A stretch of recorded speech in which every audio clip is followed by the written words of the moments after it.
السلام عليكم ورحمة الله وبركاته.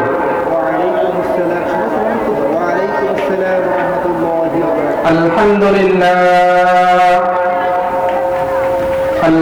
لله نحمده ونستعينه ونستغفره ونؤمن به ونتوكل عليه ونعوذ بالله من شرور أنفسنا ومن سيئات أعمالنا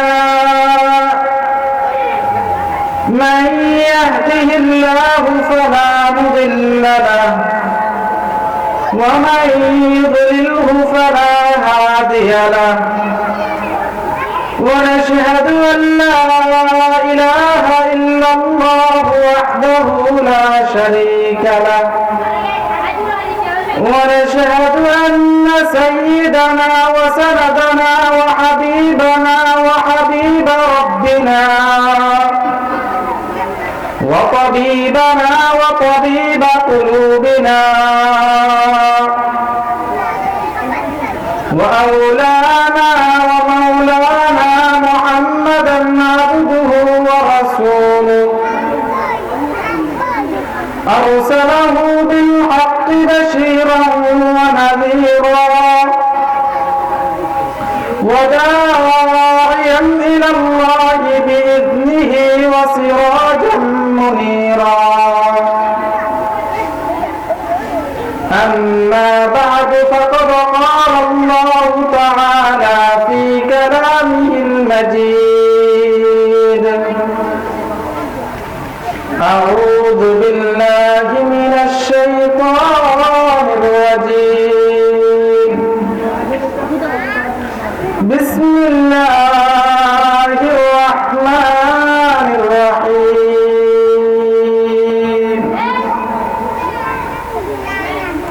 يا أيها الذين آمنوا توبوا إلى الله توبة نصوحا عسى ربكم أن يكفر عنكم سيئاتكم ويدخلكم جنات تجري من تحتها الأنهار يوم لا يخزي الله النبي والذين آمنوا معه نورهم يسعى بين أيديهم وبأيمانهم يقولون ربنا أتمم لنا نورنا واغفر لنا إنك على كل شيء قدير. وجاء في الحديث الشريف عن عبد الله بن مسعود رضي الله تعالى عنه قال رسول الله صلى الله عليه وسلم: التائب من الذنب كمن لا ذنب له، أو كما قال عليه الصلاة والسلام. صدق الله العظيم وصدق رسوله النبي الأمي الكريم وعلى آله وأصحابه أجمعين. وقال الله تعالى: إن الله وملائكته يصلون على النبي يا أيها الذين آمنوا صلوا عليه وسلموا تسليما. সকলে দুরূদ শরীফ পড়ি। اللهم صل على محمد وعلى آل محمد كما صليت على إبراهيم وعلى آل إبراهيم إنك حميد مجيد اللهم بارك على محمد وعلى آل محمد كما باركت على إبراهيم وعلى آل إبراهيم إنك حميد مجيد मौत को मत दूर समझो मौत है हरदम करीब कौन होगा यार तेरे गौर जाने के लिए मरने वाला मर जाएंगे रहने वाला कोई नहीं रोने वाला बहुत होगा जाने वाला कोई नहीं कैसे कैसे ताजदारा बादशाह चल गई वो खजीना बाला खाना शान शौकत किया हुई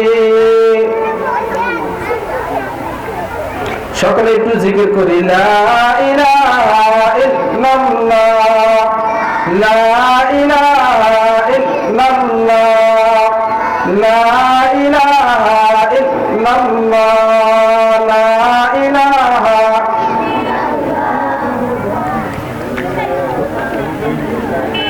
আসমানের মালিক জয় আল্লাহ জমিনের মালিক সেই আল্লাহ লা ইলাহা ইল্লাল্লাহ লা ইলাহা ইল্লাল্লাহ মৌতের মালিক জয় আল্লাহ লা ইলাহা ইল্লাল্লাহ লা ইলাহা ইল্লাল্লাহ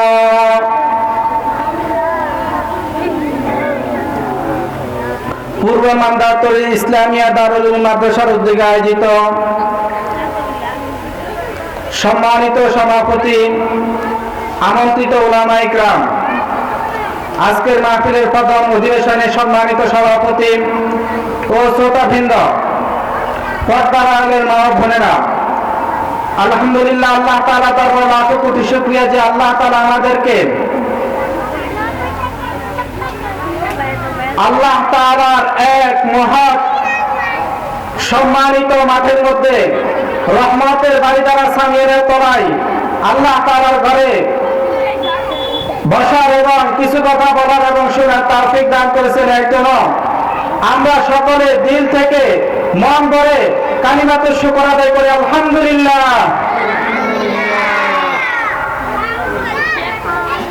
মুহতারাম হাজিরিন আমি আপনাদের সামনে সূরা তাহরিমের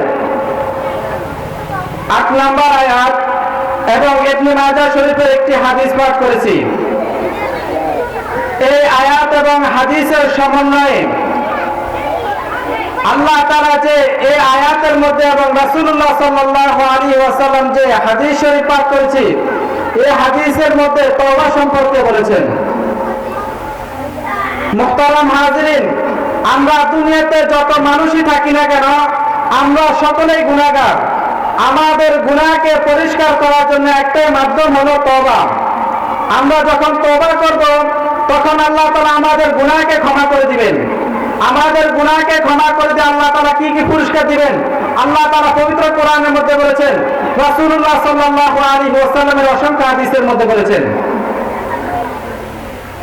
এর মধ্যে যে আমরা অনেকে মাদ্রাসার মাহফিলের আশপাশে অনেকে ঘোরাফেরা করতেছি তো আমরা আল্লাহ তাআলা যে পছন্দনীয় জায়গা যাদেরকে ফেরেশতারা বেষ্টন করে রেখেছেন আল্লাহ তাআলা রহমত দ্বারা বাড়ি দ্বারা যাদেরকে বেষ্টন করেছেন তাদের মধ্যে সম্মানিত ব্যক্তি হলেন আমরা যে রাসূলুল্লাহ সাল্লাল্লাহু আলাইহি ওয়াসাল্লাম বলেছেন যখন কোন জায়গার মধ্যে আল্লাহ তাআলার কোরআনে কারীমের তেলাওয়াত হবে শিক্ষা দেওয়া হবে তখন ওই জায়গাকে আল্লাহ তাআলার ফেরেশতারা রহমত দ্বারা বেষ্টন করে রাখেন ইল্লা নাযালাত আলাইহিমুস সাকিনাতা ওয়া গাশিয়াতহুমুর রাহমা আল্লাহ তাআলা রহমত দ্বারা তাদেরকে ঢেকে দেন তো তো মুহতারাম হাজিরিন, আমি আপনাদের সামনে যে আয়াতে কারিমা পাঠ করেছি, এই আয়াতে কারিমার মধ্যে তওবা সম্পর্কে বলা হয়েছে। আমরা সর্বপ্রথম বুঝতে হবে তওবা কি জিনিস। যখন কোন বান্দা গুনাহ করেন, গুনাহ করার পরে ওই গুনাহের উপর লজ্জিত হয়ে আল্লাহ তাআলার কাছে ফিরে আসা, আল্লাহ তাআলার কাছে প্রতিজ্ঞা করা যে অতীতে যে গুনাহ হয়ে গেছে পরবর্তীতে গুনাহ আর করবে না, এই মর্মে আল্লাহ তাআলার কাছে প্রতিজ্ঞা করার নামই হলো তওবা। আর এই তওবা করার দ্বারা আল্লাহ তাআলা বান্দার যে গুনাহ মাফ করে দেন। আয়াতে কারিমার মধ্যে আল্লাহ তাআলা বলেছেন, এর আগে আমরা বলি যে যখনই কোনো বান্দা গুনাহ করে, আর যখন গুনাহ করার পরে বান্দার কি অবস্থা হয়, রাসূলুল্লাহ সাল্লাল্লাহু আলাইহি ওয়াসাল্লামের হাদিসের মধ্যে এসেছেন, যখন কোনো বান্দা গুনাহ করে তখন গুনাহ করার কাছে, তার কাছে, মুমিন বান্দার কাছে, ঈমানদার কাছে গুনাহটা এমন মনে হবে যেন তার মাথার উপরে পাহাড়কে চাপিয়ে দেওয়া হয়েছে, যে পাহাড়টা তার মাথার উপর বসে পড়তেছে। আর যে গুনাহগার, নাফরমান, তার কাছে যখন সে গুনাহ করবে, গুনাহ করার কাছে তার কাছে মনে হবে যেন তার সামনে দিয়ে একটি মাছি উড়া দিয়ে যাইতেছে। এই হাদিস দ্বারা বোঝা যায় যে ইবনে মাসউদ রাদিয়াল্লাহু তাআলা হতে বর্ণিত হাদিস, ইন্নাল মুমিনা ইয়ারা যুনুবাহু কান্নাহু কায়দুন তাহতা জাবালিন।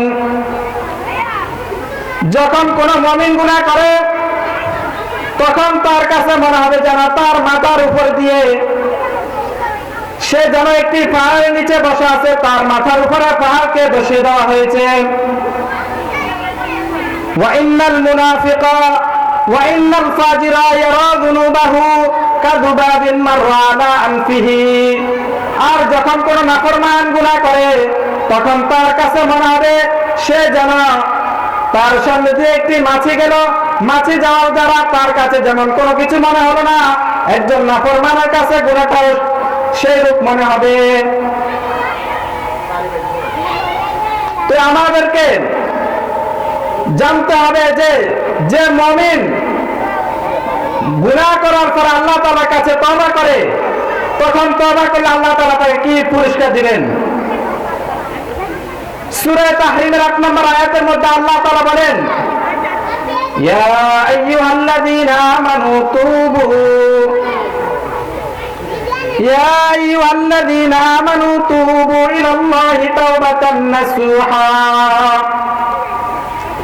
হে ঈমানদারগণ, হে মুসলমান নরনারীরা, তোমরা আল্লাহ তাআলার কাছে তওবা করো, তোমরা গুনাহ করে আল্লাহ তাআলার কাছে ফিরে আসো, খাঁটিভাবে তওবা করো, তাহলে আল্লাহ তাআলা তোমাদেরকে দুইটা পুরস্কার দিবেন। আয়াতে কারিমার মধ্যে বলেছেন, যখন কোন বান্দা গুনাহ করে, গুনাহ করার পর আল্লাহ তাআলার কাছে ফিরে আসে, খাঁটিভাবে তওবা করে, আল্লাহ তাআলা 1 নম্বর বলতেছেন, আসা রাব্বুকুম আইয়ুকাফিরা আনকুম সাইয়্যাতিকুম। 1 নম্বর, যখন কোন বান্দা গুনাহ করে, গুনাহ করার পর আল্লাহ তাআলার কাছে ফিরে আসে, তখন আল্লাহ তাআলা যে গুনাহ করেছে আল্লাহ তাআলা ওই গুনাহকে নেকি দ্বারা পরিবর্তন করবেন। সুবহানাল্লাহ।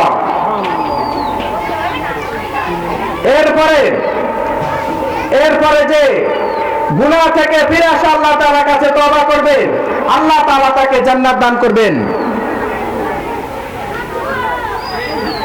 ويدخلكم جنات تجري من تحتها الأنهار। এরপরে যে গুনাহ করার পর আল্লাহ তাআলার কাছে ফিরে আসবে, আল্লাহ তাআলা তাকে এমন জান্নাতের মধ্যে প্রবেশ করাবেন, ইউদখিলাকুম জান্নাতিন তাজরি মিন তাহতিহাল আনহার। আল্লাহ তাআলা তাকে এমন জান্নাতের মধ্যে প্রবেশ করাবেন যে জান্নাতের তলদেশে রয়েছে প্রবাহমান নহর। সেই জান্নাতের মধ্যে আল্লাহ তাআলা সে যা চাইবে আল্লাহ তাআলা তাকে তা দিয়ে খুশি করবেন। ওই জান্নাতের নামটা কেমন হবে? যারা আল্লাহ তাআলা পবিত্র কোরআনের মধ্যে বলেন, আল্লাহ তাআলা পবিত্র কোরআনের মধ্যে বলেন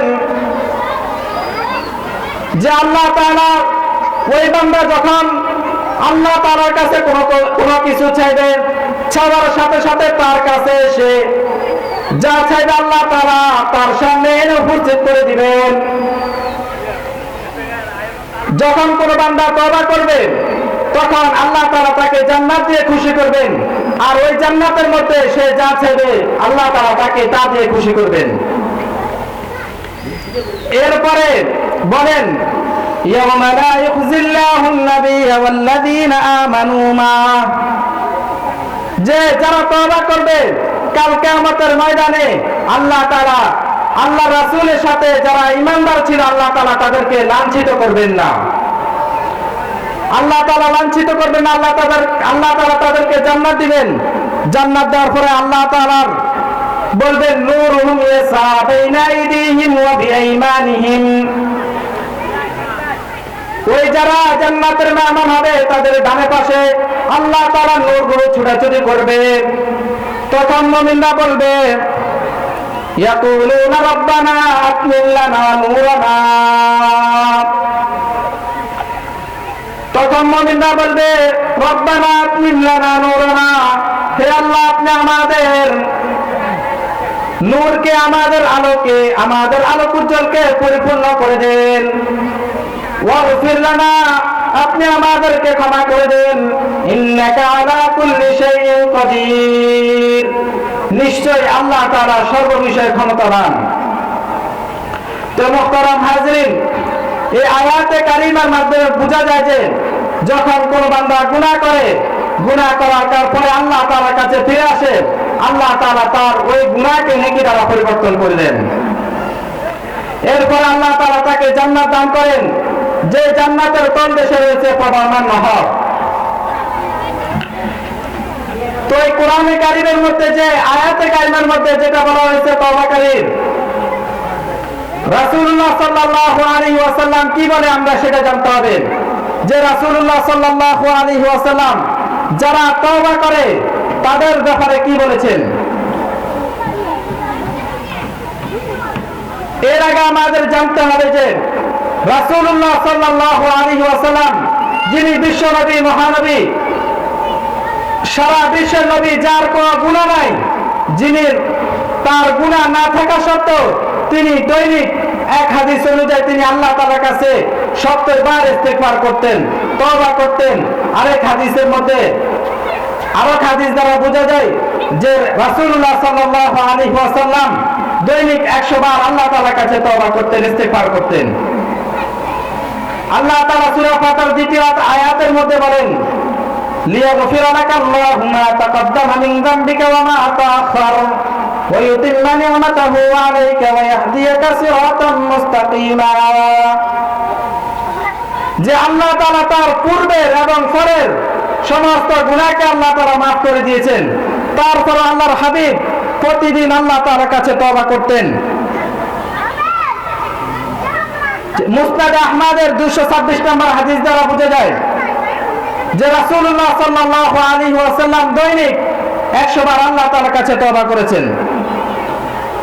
তো মুসনাদ আহমদের 226 নম্বর বর্ণনা عن أبي بردة رضي الله تعالى عنه قال قال رسول الله صلى الله عليه وسلم يا أيها الناس توبوا إلى الله واستغفروه فإني أتوب إلى الله واستغفروه في كل يوم 100 مرة।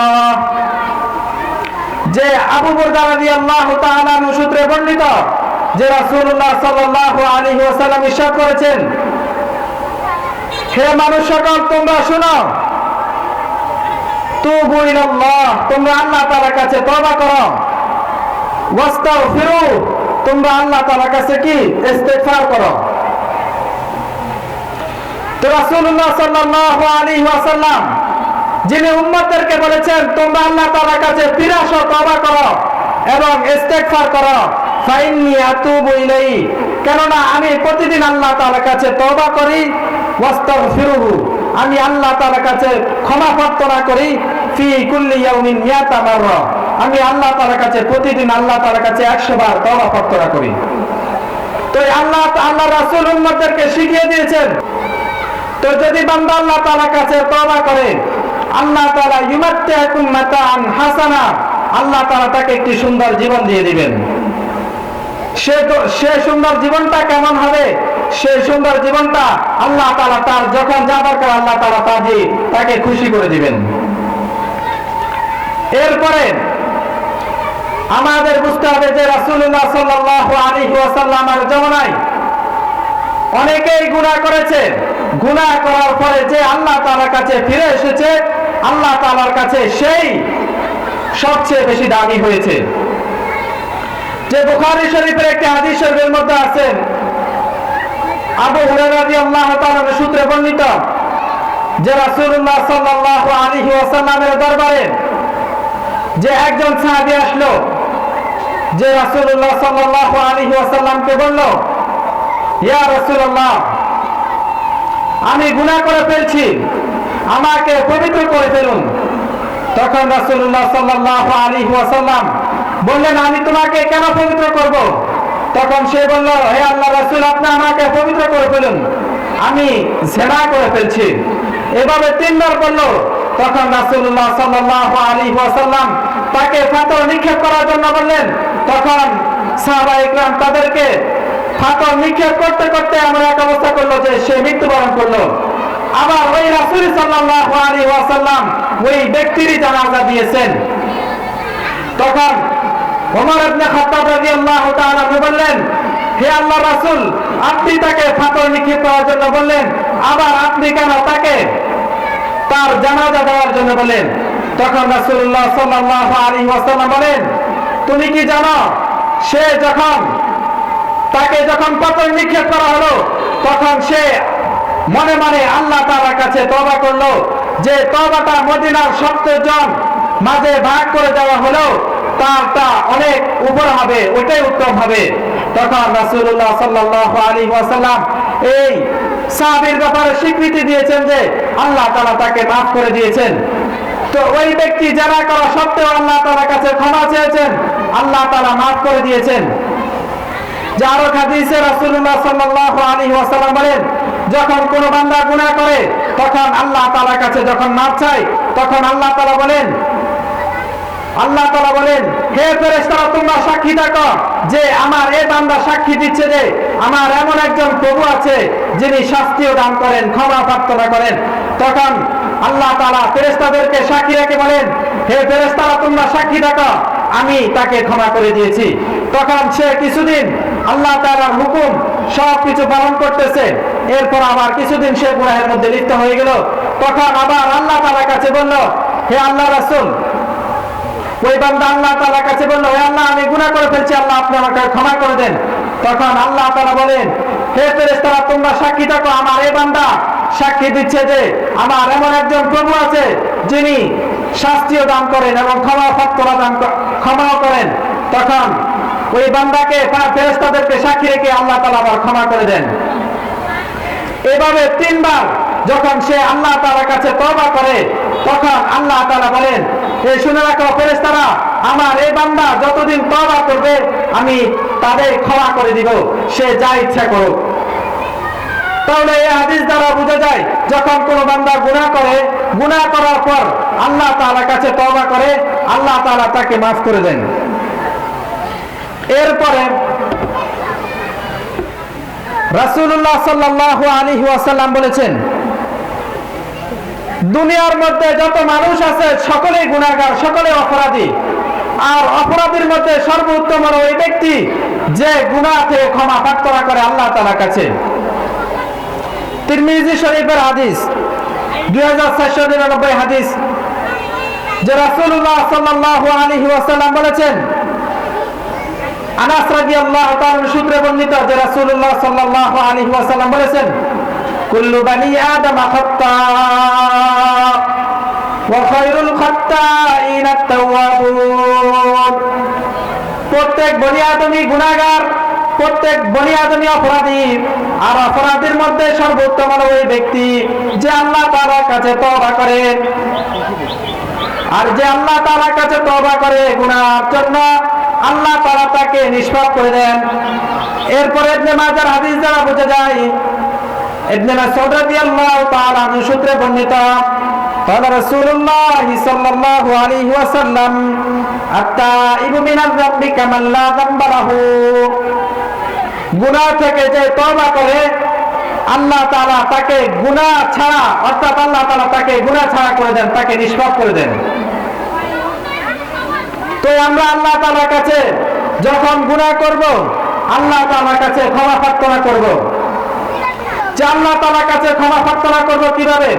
যে বুখারী শরীফের একটি হাদিস শরীফের মধ্যে এসেছে, আবু বকর রাদিয়াল্লাহু তাআলা আনহু সূত্রে বর্ণিত, যে রাসূলুল্লাহ সাল্লাল্লাহু আলাইহি ওয়াসাল্লামকে তিনি বলতে শুনেছেন, যখনই কোনো বান্দা গুনাহ করে, গুনাহ করার পরে উত্তম রূপে ওযু করে, ওযু করার পর আল্লাহ তাআলার কাছে ক্ষমা প্রার্থনা করে, নামাজ পড়ে আল্লাহ তাআলার কাছে ইস্তিগফার করে, তখন আল্লাহ তাআলা তার অতীতের গুনাহকে মাফ করে দিবেন। সুবহানাল্লাহ।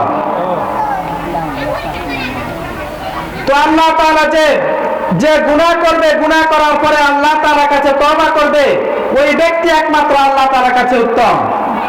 তো আমরা যখন তওবা করি, তওবা করা যত আমাদের তওবা করার নসিব না হয়, আমরা প্রতিদিন ইবনে মাসউদ রাদিয়াল্লাহু তাআলা আনহু থেকে বর্ণিত, যে তিনি বলেছেন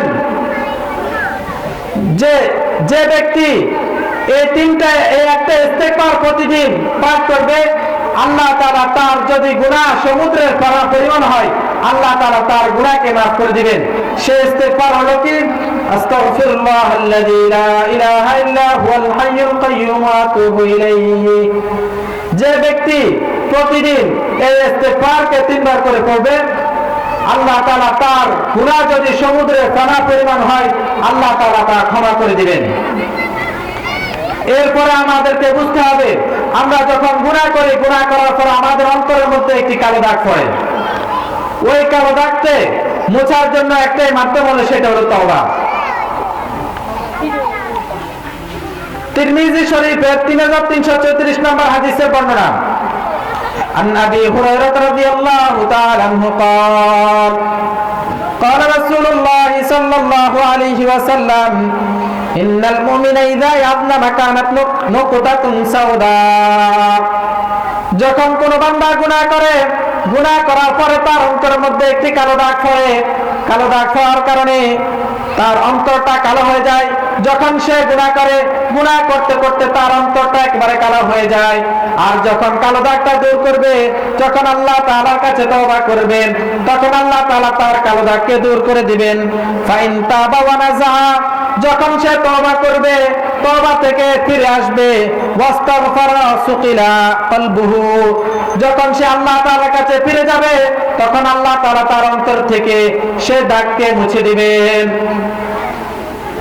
তাহলে এই হাদিস দ্বারা বোঝা যায় যে রাসূলুল্লাহ সাল্লাল্লাহু আলাইহি ওয়াসাল্লাম বলেছেন, যে যখন কোন বান্দা গুনাহ করবে, গুনাহ করার পরে আল্লাহ তাআলার কাছে ক্ষমা প্রার্থনা করবে, আল্লাহ তাআলা ওই গুনাহ থেকে ফিরে আসবে, তখন তার অন্তর থেকে এই কালো দাগটা দূর হয়ে যাবে।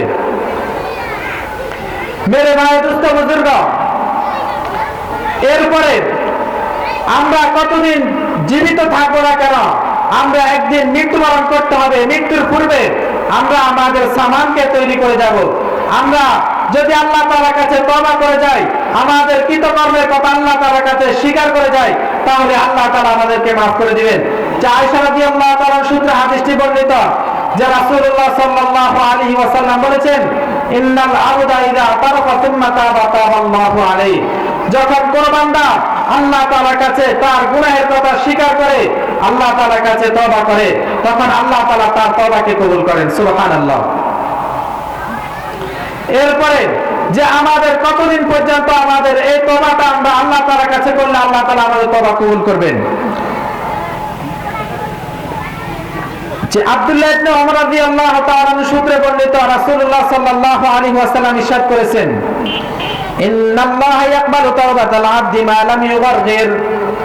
যখন মৃত্যু একেবারে কণ্ঠনালী পর্যন্ত চলে আসবে, ততক্ষণ পর্যন্ত যদি বান্দা আল্লাহ তাআলার কাছে তওবা করে, আল্লাহ তাআলা তার তওবা কবুল করবেন। আমাদের সমাজে অনেকে দেখা যায় যে যখন কোন বান্দা গুনাহের করার পর আল্লাহ তাআলার দিকে ফিরে আসে, নামাজের মধ্যে নামাজ পড়ে, আল্লাহ তাআলা হুকুম আহকামের সাথে জড়িত হয়, তখন সে ওই বান্দাকে হাওয়া করা শুরু করে, তাকে লজ্জা দেওয়া শুরু করে। রাসূলুল্লাহ সাল্লাল্লাহু আলাইহি ওয়াসাল্লাম হাদিস শরীফের মধ্যে বলেছেন, যখন কোন বান্দা গুনাহ করবে, গুনাহ করার পর তখন সে ওই গুনাহ থেকে ফিরে আসবে। যদি কোনো বান্দা তাকে ওই গুনাহের উপর লজ্জা দেয়, হাও প্রতিপন্ন করে, তাহলে আল্লাহ তাআলা মৃত্যুর পূর্বে হলেও একদিন তাকে ওই গুনাহের মধ্যে লিপ্ত করাইবেন। তিরমিজি শরীফের একটি হাদিস দ্বারা বোঝা যায়, মুআয ইবনে জাবাল রাদিয়াল্লাহু তাআলা সূত্রে বর্ণিত হাদিস, রাসূলুল্লাহ সাল্লাল্লাহু আলাইহি ওয়াসাল্লাম বলেছেন, মান আইয়ারা আখাহু বিযামবিন লাম ইয়ামুত হাত্তা ইয়ামালাহু।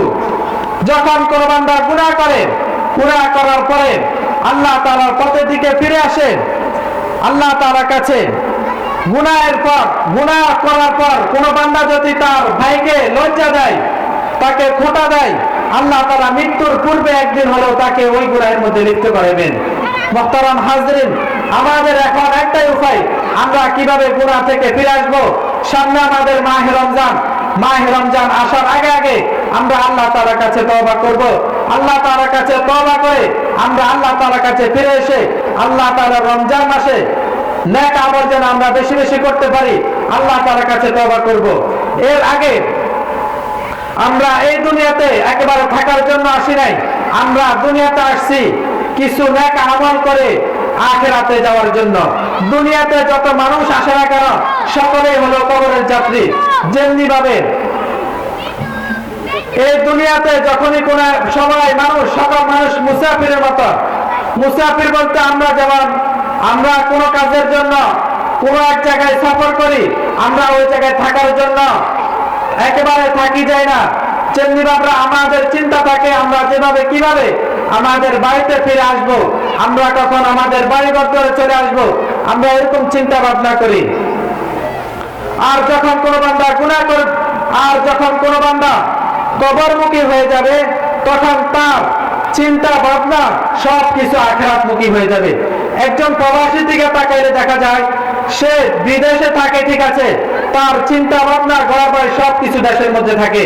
সে চিন্তা ভাবনা এমন রাখে যে আমি এখানে সব সময়ের জন্য আসি নাই, আমি এখানে কিছুদিনের জন্য আসছি, কিছু টাকা কামানোর পরে আমি আবার দেশে চলে যাব, দেশে গিয়ে আমি আমার ছেলে সন্তান সবকিছুর সাথে মিলেমিশে থাকবো।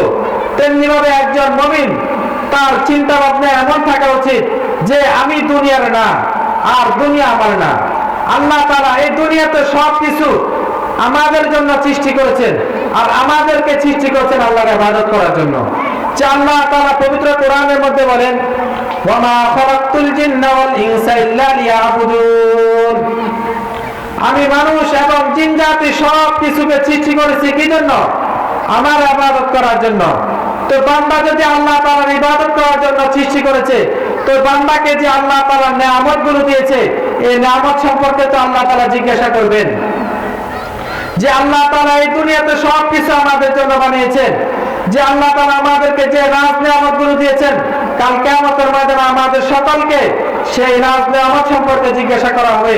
আল্লাহ তাআলা বলেন সূরা তাকাসুরের মধ্যে, সুম্মা লাতুসআলুন্না ইয়াওমাইযিন আনিন নাঈম। কাল কিয়ামতের ময়দানে আল্লাহ তাআলা বলবেন, আমি যে তোমাকে নাজ নিয়ামত দিয়েছি, ওই নাজ নিয়ামত সম্পর্কে কাল কিয়ামতে তোমাকে সবকিছু সম্পর্কে জিজ্ঞাসা করা হবে। আমরা যে জমিনের উপর আছি, কাল কিয়ামতের ময়দানে আমাদের বিরুদ্ধে এই জমিন সাক্ষ্য দিবে। কাল কিয়ামতের ময়দানে এই জমিন বলবে, ইয়াওমাইযিন তুহাদ্দিসু আখবারাহা। কাল কিয়ামতের ময়দানে আমরা যে জমিনের উপর গুনাহ করব, এই জমিন আমাদের বিরুদ্ধে সাক্ষী দিবে। আমাদের যে হাত আছে, আমাদের হাত আমাদের বিরুদ্ধে সাক্ষী দিবে। আমাদের যে পা আছে, পা আমাদের বিরুদ্ধে সাক্ষী দিবে। সূরা ইয়াসিনের মধ্যে আল্লাহ তাআলা বলেন, আল ইয়াওমা নাখতিমু আলা আফওয়াহিহিম ওয়া তুকাল্লিমুনা আইদিহিম ওয়া তাশহাদু আরজুলুহুম বিমা কানু ইয়াকসিবুন। আল্লাহ তাআলা কাল কিয়ামতের ময়দানে তার জবানের মধ্যে মোহর মেরে দিবেন। তখন তার হাত সাক্ষী দিবে। সে যে গুনাহ করেছে, যে হাত দ্বারা গুনাহ করেছে, সে হাত সাক্ষী দিবে। যে পা দ্বারা গুনাহ করেছে, কাল কিয়ামতের ময়দানে ওই পা তার বিরুদ্ধে সাক্ষী দিবে। এই জন্য মুহতারাম হাজিরিন, আমরা দুনিয়ামুখী না হই, আমাদের আখিরাতমুখী হতে হবে।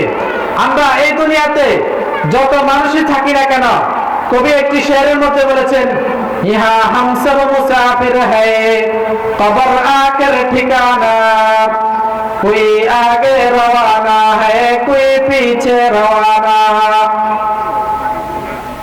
যে আমরা এই দুনিয়াতে সকলেই মুসাফির আর মুসাফির কেউ আগে যাবে কেউ পরে যাবে মুসাফিরের মধ্যে দুনিয়ার নিজামটা একটা নিজাম আছে যে আগে বাপ আসবে বাপের পরে ছেলে আসবে ছেলের পরে নাতি নাতনি আসবে কিন্তু আখিরাতে কে আগে যাবে কে পরে যাবে এটার কোনো সিরিয়াল নাই কখনো বাবা আগে চলে যায় কখনো মা আগে চলে যায় কখনো সন্তান আগে চলে যায় কখনো মেয়ে আগে চলে যায় বাপ জীবিত থেকে যায় তো আমরা সকলে কি আখিরাতের যাত্রী তো আমরা আখিরাতের যাত্রী হলে আমরা আমাদের মৃত্যুকে স্মরণ রাখতে হবে তো আমরা আমাদের মৃত্যুকে যদি আমরা প্রতিদিন 20 বার যদি আমরা আমাদের মৃত্যুকে স্মরণ করি তাহলে কাল কিয়ামতের ময়দানে আমাদেরকে শাহাদাতের মৃত্যু দেওয়া হবে